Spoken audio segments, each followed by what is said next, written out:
rough terrain and found the most economical use of his body, because he still strongly uses limbic brain. And limbic movement limbic brain is also called the rhinencephalon, which is a nose brain, is our instinctual and unlearned instincts.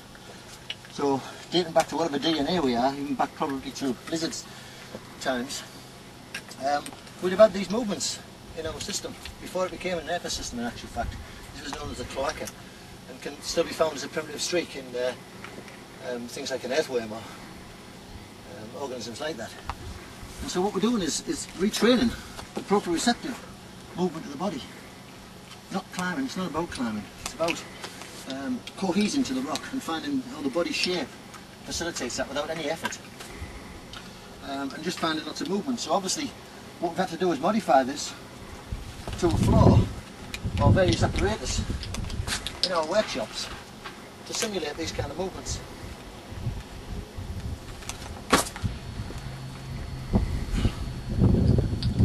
So anything from kneeling to crouching, tying your shoelace, want to be down here. The most important thing is that you keep your 3 Ks in the spine, and if you keep your elbows on the inside of your inside of your knees, that ensures pretty much that you're going to be 3 curved. When that's on the outside, you can drop to a mono curve. So you've got to translate that and bring it on to the rock. So you're bringing this weight of movement up to here.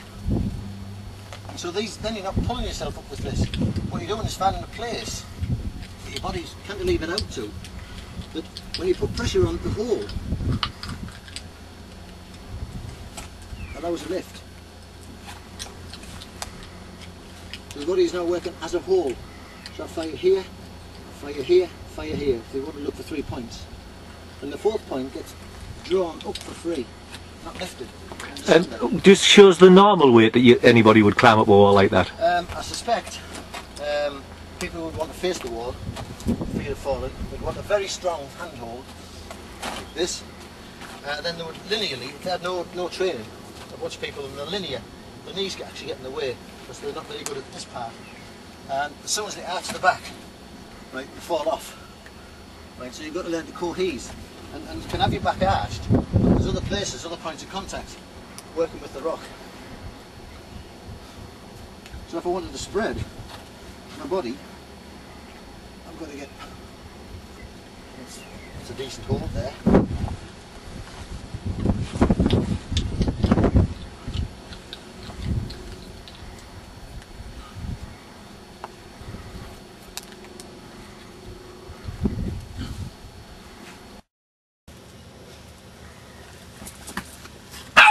Shush!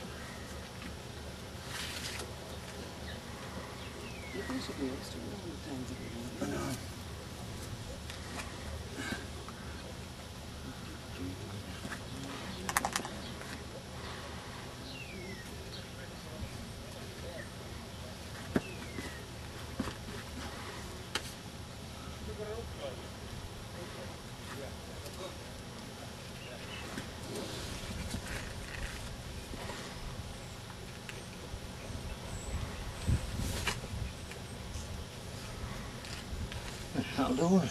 Absolutely. All right. Oh yeah. Yeah, that's the rope, yeah.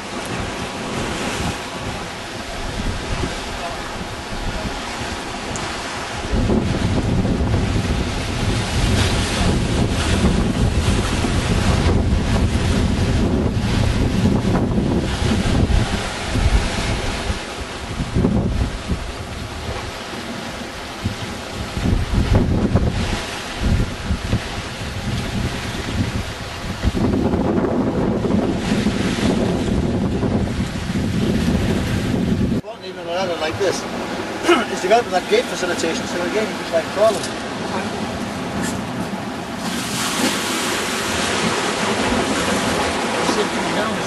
long as they're doing this and this and this, and your feet finding the place for them. Understand?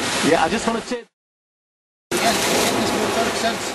But to me it's a bit crawling. So there's no verticality about what I'm doing.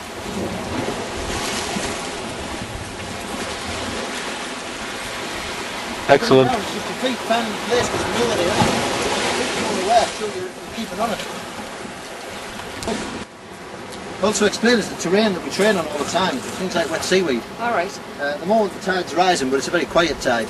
But sometimes we walk along this plinth.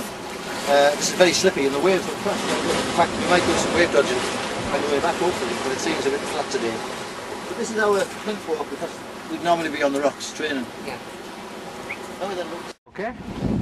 So what we're walking on here is we're on slippy surfaces, so again, this builds proper reception by understanding slippiness under your feet. It's probably quite slippy this year. It's a good slide.